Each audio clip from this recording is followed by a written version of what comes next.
I'm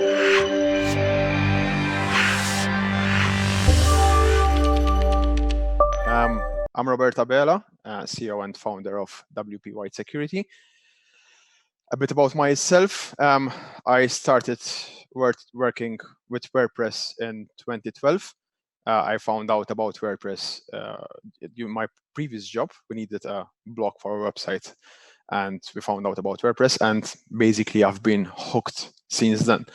I founded WP White Security in 2013 because back then security there wasn't so much security awareness in WordPress. In fact, as I was telling Alicia, I remember actually Tony and then starting Sucuri. I spoke to them in the very first, I think it was their first year together. So yeah, and we develop a number of niche WordPress security and admin plugins.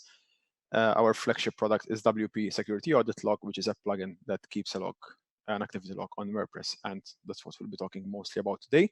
We also have a website called wpsecuritybloggers.com. It's a curated aggregate of WordPress security news. In fact, there's our website on it. There's Sucuri and several other WordPress security publishers. So the idea is like to have all the news concentrated in one place. Today in this webinar, we're going to talk a bit about logs. We're going to explain what logs are, the different types of logs WordPress website administrators have access to and can use, and how logs can help us better manage the website, the WordPress website and its security. So let's start with an introduction. What are logs? So basically, logs are a chronological record of events that happen on a software or hardware. And anything you use nowadays, anything which is smart, like your smartphone, your laptop, the web server on which WordPress runs on, the apps on your smartphone, most of them have logs, even the operating system on your laptop, etc. Even smart devices like smart fridges, your Wi-Fi router, they all have logs. Even the websites you access, like Facebook, Google, and any other website, they all keep logs to see basically what's happening on their website. In fact, now we're going to see like why do we keep logs? There are a few uses for logs. Most commonly, logs are used for marketing. So basically, as what I was just saying, marketing teams use logs to see how users are using a website or a particular software, and they learn how the user are using it, so they improve the website or product. We use them for user accountability, to keep a record. For example, on an e-commerce website, you need to keep track of what shop managers are doing, when orders are placed, who's handling orders, etc. We use them for compliance. Many compliance regulations require actually businesses to keep a log of what's happening on their network, on their websites, on all of their IT systems. We use them for troubleshooting. Many administrators and also developers use them for troubleshooting. So for example, if there's a problem, if you ever had a problem with a plugin or something, most probably, and you contacted a support department, they typically ask you for logs, because from the logs, they can see actually what went wrong with the application. And of course, we use them for security. And this is actually what we're going to focus most on today. In fact, to highlight how important logs are in security, I'd like to use a quote from the PCI DSS security compliance, which says logging mechanisms and the ability to track user activities are critical in preventing, detecting, or minimizing the impact of a data compromise or a hack. So basically, that to me highlights like how important logs are. So now that we know what logs are, let's see what logs you have access to, what logs you can use as a WordPress administrator. We have the web server service logs. So basically, WordPress is a web application and it's hosted on Apache or Nginx web servers. And these, especially, there are more web servers, but mostly it's hosted on Nginx and Apache. And both these web servers have what we call the access log and the error log.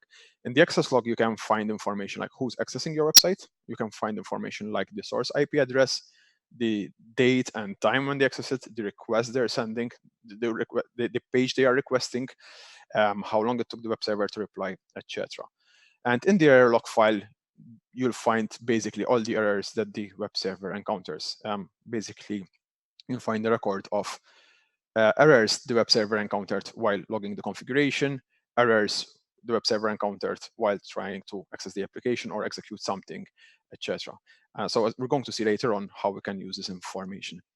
We also have access to the FTP and SFTP logs.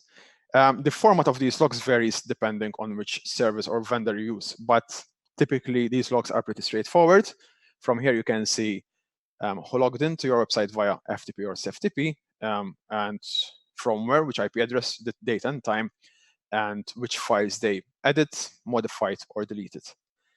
There are also the firewall logs. Of course, it depends on which firewall you use and what type of firewall, but typically in all firewall logs, you can find out information about which requests were allowed and which requests were blocked and why they were blocked.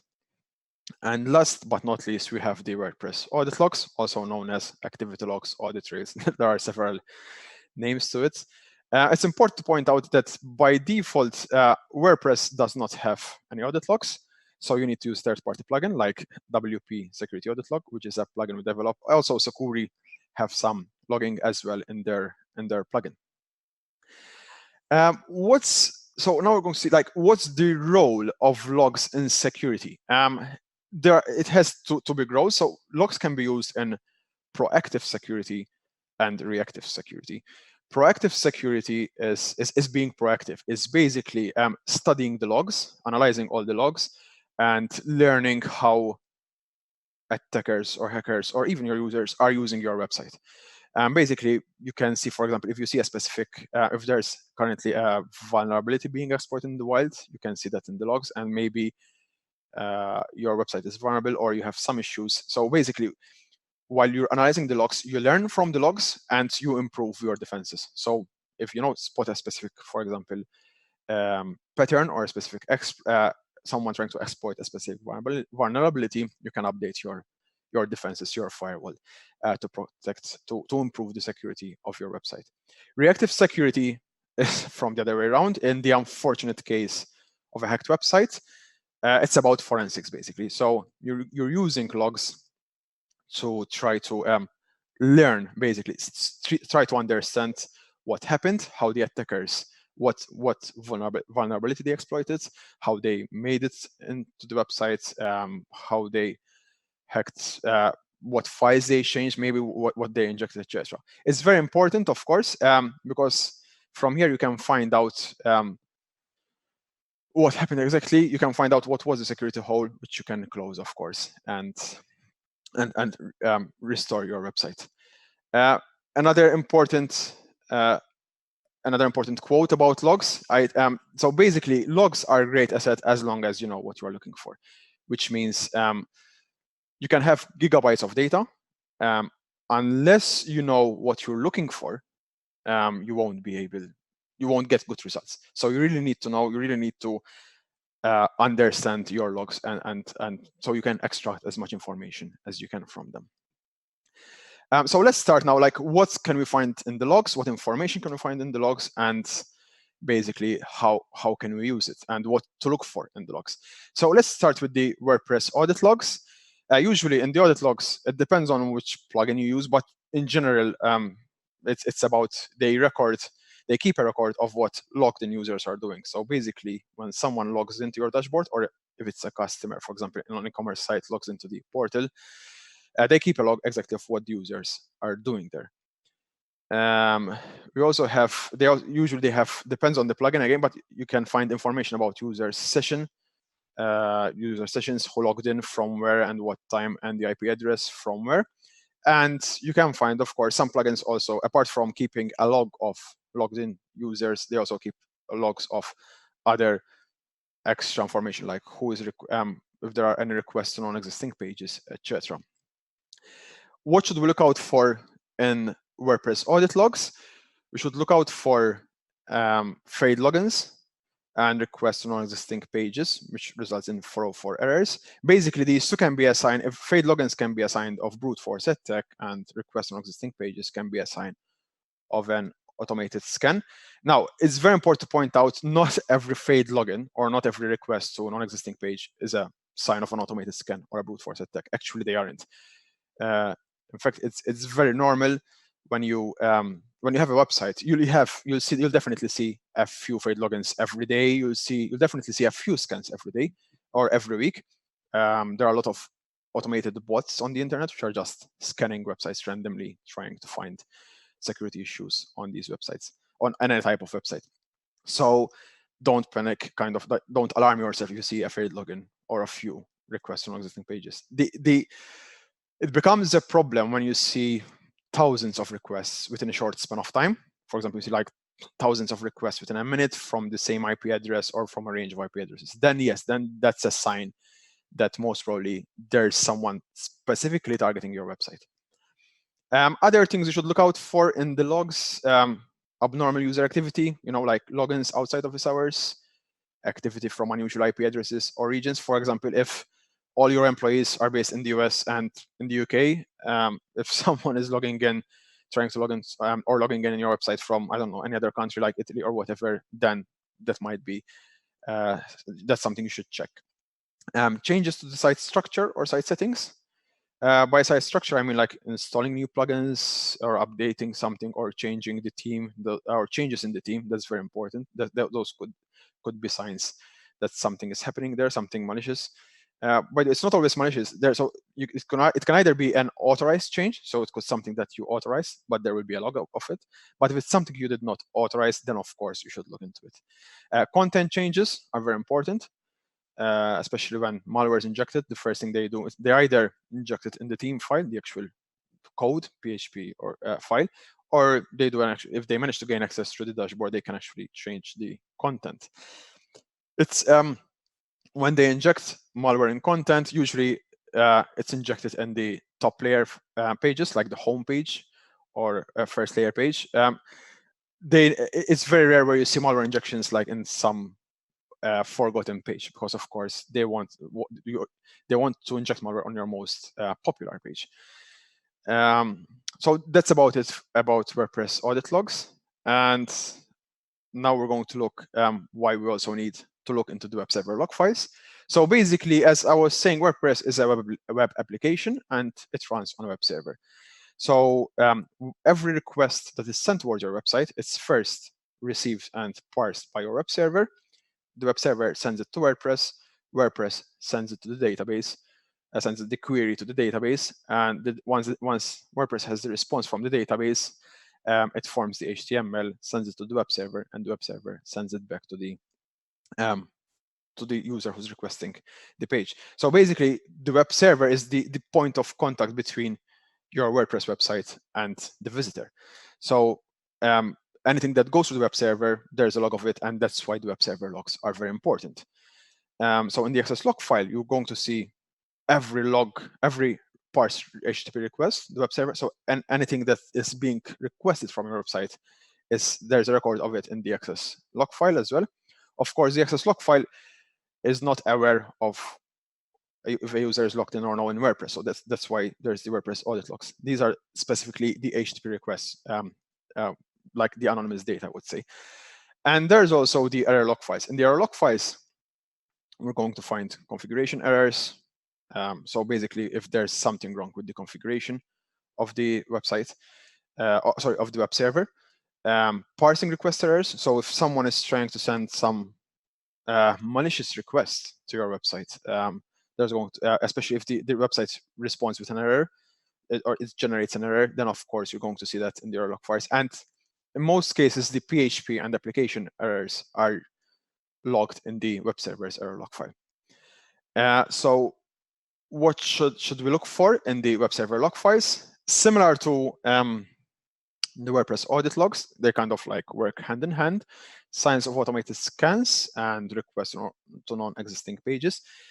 As I said before, don't alarm yourself. You will always see a few requests of these type of requests. So not every scan is something to alarm yourself with. The problem is when you see like thousands of requests. That's when it becomes a big problem.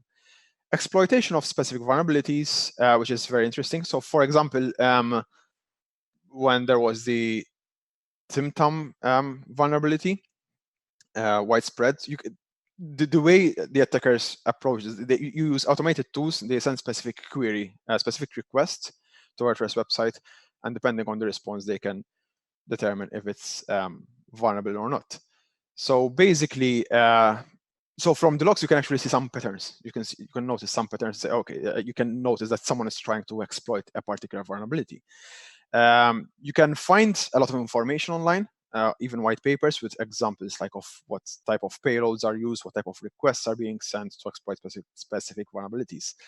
So yes, you can learn a lot from the logs actually, and you can understand how someone is trying to break into your website or use your website.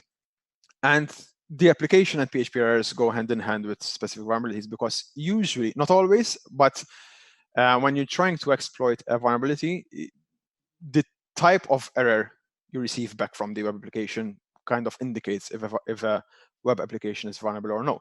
So basically, from the error log files, you can see maybe the request doesn't seem malicious, but then it generates an error. So of course, from the error logs, you can see if the application itself is generating any errors or if there are any PHP errors. So the WordPress audit logs and the web server log files are, I think, two of the most valuable log files you can have access to, and there's a lot to learn, both in terms of proactive security and also reactive security.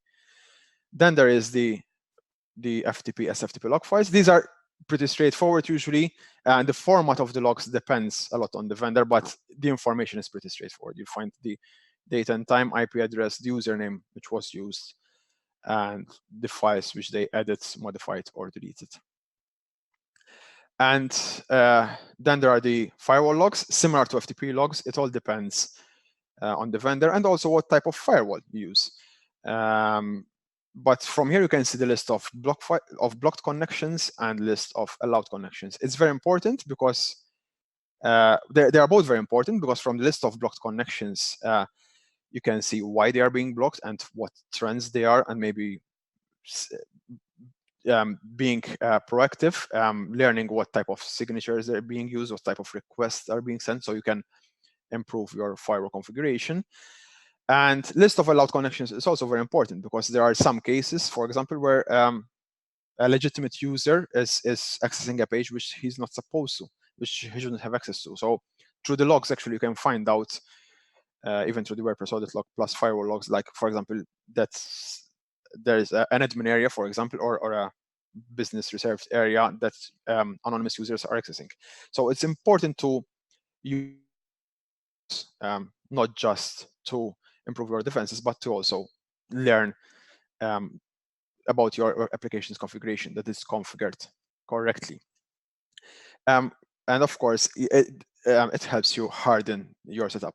I've used Sucuri myself, and I still use it for some websites. And yes, actually, if you go to Sucuri dashboard, they have a very interesting, their firewall logs are very interesting.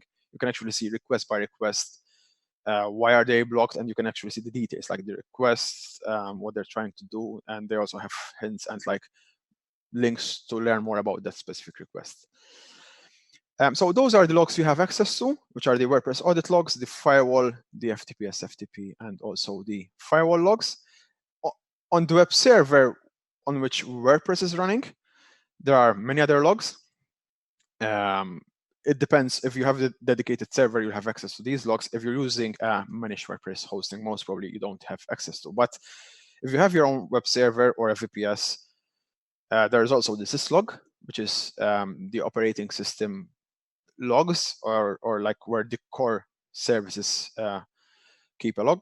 The SMTP mail server logs, database server logs, authentication logs. There are there's quite a long list of logs. As such, you don't need, as a WordPress site admin, you don't need to really refer to these logs. But if you have your own server or VPS, it's if you have time, it's interesting to take a look at it. You can learn a lot from these logs. For example, you can use them for the hardening of the web server. You can use the logs, the syslog and the service logs to understand and learn which ports are open, which services are running. Maybe there are some services which you don't need, because it's on a default operating system install is just a default, and you might not need, for example, the FTP server, or you might not need the SMTP server. So in that case, ideally, you should just shut it down. So that's why it's important to analyze all the logs, because you learn a lot about the server itself. But then again, that's server hardening, and it's a total different subject. So now that we know what information to look for in the logs, or basically where to find some information, let's see how we can make sense of all the data. So what should we do? Ideally, we should review the logs often or frequently. It depends how much you have time. But ideally, yes, we should review the logs and act on what we see. So basically, for example, if in the WordPress audit logs, you notice a lot of failed logins for a specific username, it might be a sign that that user is targeted. It might be a sign. Check with the owner of that user, scan his computer for viruses, reset the password, change the username if need be, and keep an eye on the activity specifically of that user. Maybe there's something wrong with the computer which the owner of that account uses to access the website. Unauthorized access, as I was saying before, maybe you have an e-commerce website and someone, some shop managers or some managers shouldn't have access to specific products or specific settings of the e-commerce solution. So it's important to analyze these logs and basically keep on tightening the security of your website and making sure, of course, everyone has access to what he needs to. It's important to use the principle of least privileges. So basically, just ideally, you should always close everything and then start allowing access rather than giving a user access to everything and then start shutting it down. Brute force attacks. In case of brute force attacks, as such, there isn't much to do. As it depends. If you have an online firewall like Sucuri, I mean, I'm sure Sucuri handle these things. But if you have your own firewall or your own firewall team, speak to the firewall team to take care of the brute force attack. Unauthorized site changes. Whenever you notice unauthorized site changes, take a look. Make sure, verify that maybe someone updated the plugin or someone installed the plugin and they didn't tell you, but maybe it's legitimate. So that's why it's very important to always, when you spot these things, always double check with the user. We're looking at the other aspect of logs, hacked websites. What should you do when a website is hacked? The theory is very easy.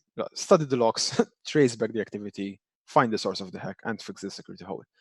In reality, it's quite difficult. Although if you get used to the logs, it's not that difficult. It's forensic work. So basically, first of all, a WordPress attack usually doesn't consist of one vector. There are a lot of vectors, a lot of things happening. So no one just hacks a website straight away. So for example, first they scan the website, then they identify a vulnerable plugin, like for example, a plugin which is vulnerable to SQL injection. Then they exploit that SQL injection. Maybe they manage to, by exploiting the SQL injection, they manage to create a user directly in your WordPress database. Then they use that user to log into your website, access the files, change the content, inject malware, etc. So how do we find all this information in the logs? The scan and the exploitation of SQL injection, that's where the web server logs come in, both the error and access log files. You find a lot of information there, like which vulnerability was exploited, what request did they send. Maybe it depends on the verbosity of the logs, because that's configurable, but you can find maybe information even about the request, the payload, and what they sent, etc. And then, of course, once you find that, you find out that, for example, they exploited an SQL injection vulnerability and they created a user. Then, of course, go to the WordPress audit logs to find out when they did log in with that user and what changes they've done. So it's important. One log is not enough. The audit logs alone are not enough, especially in forensics. The web server logs alone are not enough. The FTP logs alone are not enough. So, but if you use them all together and draw a picture through them, like study the logs and draw a picture exactly of what happened, you can get very good results in identifying actually what happened, which issue was exploited, which helps you basically close the security issue and restore the website. How now? It's like one of the most common questions we get, like, yes, okay, I installed the logs plugin or or I've been reviewing the logs of the web server. How do I identify abnormal activity? And as such, there are no blueprints because every business is different, every website is different, they have different uses, and so there's no blueprint, there's no like rule on what to look for. However, you know your website as an administrator, and you know best. So the more you know about your website, you know what versions of software you're using, you know what versions of plugin, theme, which theme, what functionality. Maybe you have a custom application. You also know what time users typically log in, what every user is supposed to do, from where they log in, what's their typically day at work on the website. So the more you learn, the more you understand what's the norm on your website, the easier it is to identify abnormal activity. If you don't understand what's on your website, who should have access to or who should log in from where, then of course you cannot identify abnormal activity. So this kind of somehow work. When you review the logs, you should of course have a lot of learn a lot about how your website is actually used. It's very important. When in doubt, always ask the user. That's it about logs. One thing I'd like to point out is I've pointed out a couple of times that ideally we should review the logs. Having said that, I understand that most of us are busy with a lot of things. So even though reviewing logs is one of the most recommended security best practices, not everyone does it, or not everyone has the time. And that's where automation is a must. So basically, it's important to use a firewall. By the way, when you use a firewall, doesn't mean you shouldn't update your software or just ignore all the security best practices, but it helps to use a firewall to protect your website. And of course, enable logs, enable the WordPress logs, enable the firewall logs. Make sure that any service you run, if you have your own web server or VPS, enable the SMTP server logs. If you have an SMTP server, FTP, it's very important to have all the logs. Set up notifications. That's where the logs, WordPress audit logs, firewall logs come in handy. So if they spot if something is irregular, they alert you. For example, if usually all your users log in from a specific IP address, from the office IP address, no one works from home, then yes, you can set up alerts. So if there's a login which is not from that IP address or which is not during a specific time of the day, then you should get alerted and you should check. It might be legitimate, but it's good to check and confirm that it was legitimate activity. And last but not least, of course, a good backup plan always saves the day. You'd be surprised. You know, a good backup plan, if something goes wrong, even if the website is hacked, rather than trying to manually reverse engineer the code, of course, you should do it just to learn what happened. But a restore and fixing the security issue, it's a much faster way to get your website online. From my end, that was it. Thank you very much for tuning in, and I'm handing over to Alicia. Awesome. That was really, really great. Honestly, there's so many awesome things there that I can't really point out one specific thing that I loved. Thank you. We did get some questions from the audience here. So we have one from David here, and he's curious to know, where are these WordPress audit logs found? Are they in like the public HTML folder, or do you need to use a plugin to access them? Yes, so basically by default, WordPress does not generate activity logs. So you need a third-party plugin. So for example, if you install our WP Security Audit Log, or you install the Sucuri plugin, you can see in the plugin interface, both for Sucuri and our plugin, and also other plugins. Usually, yes, it's in the WordPress dashboard. Typically, logs in WordPress, they are written in the database. There's a reason for it, because of performance and all these things. So typically, you need to access the WordPress dashboard and then use the application like the Sucuri plugin interface or our plugin interface to review those logs. Awesome. Yeah, that seems like an easier way to go about it anyway. Another question we had was, how long should we be keeping these logs? Should we be clearing them? Is a year's worth of logs decent enough? Very interesting. It depends on. It really depends on what your requirements are. I mean, if it's not an issue, if it's not an overhead for you, keep as much logs as you can. But it depends on the business. I mean, I know a lot of businesses, especially in the finance industry, they are because of regulations, they have to keep logs, especially banks. I think up to 8 years or something. E-commerce websites, they have to keep logs. I'm not sure exactly about the numbers, but GDPR states that you have to keep a log I don't know the exact, but you have to keep a log who is accessing records, so that, of course, if something happens, if someone complains 1 year later, if you have the logs, you can save the day. If you don't have the logs, so the more you can keep, if it's not an overhead for you, the more you can keep, the better it is. Awesome. Is there any impact of having these logs on the web server? Does it impact the web server or any other software? Not sure, as in logs typically are considered as a core.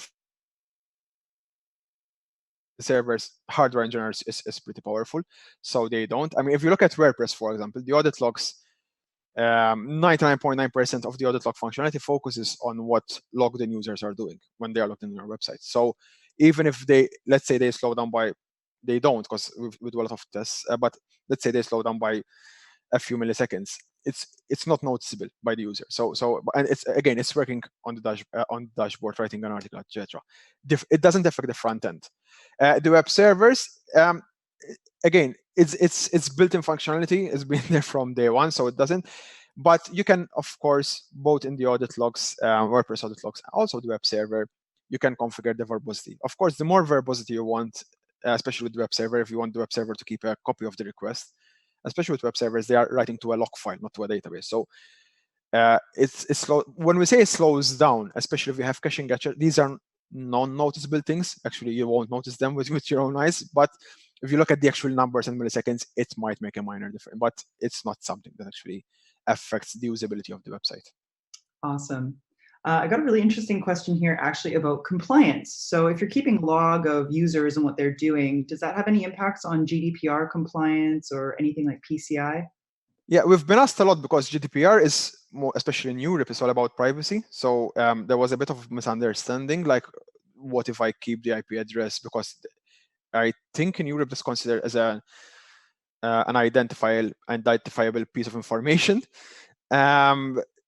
No, not actually. In fact, GDPR and even like PCI DSS and all others require you to keep a logs of what's happening on your website. Because if something happens, of course, you have to prove that, listen, you were taking the necessary precautions, that no one was accessing the sensitive data. What's very important, of course, it's in the privacy policy. If you're keeping logs, especially the WordPress audit logs, you're keeping logs of your own employees and your own users, not the actual person who's visiting the website. So you're not keeping a log of www.sucuri.com, that's anonymous. But if you're keeping the log of who logged into the firewall and who's seeing, then of course there's a username there. What's important is in the privacy policy, of course, you specify that you are actually, there is a log being kept, and it's only, of course, being used in case the information is needed. Awesome. That's amazing. Quite the opposite than what you'd think. Yeah, it's actually important to be compliant to keep those logs. Exactly. Yeah, it's a bit of I mean, you have to be compliant. You have to keep the logs. What's important, of course, especially with employees, is that you advise everyone what's happening.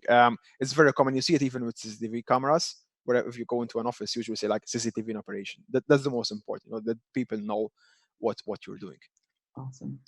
Great. Well, I think that's it for questions. Thank you again, Robert, so much for joining us. We hope to have you back on the webinar series again. And if you have any other questions, feel free to tweet at Robert Abella or at WWipe Security, or to us at Sucuri Security. And stay tuned. We will be sending you guys an email with all of this later. And thank you again, Robert. Thank you very much. Thank you, Alicia. Have a good day.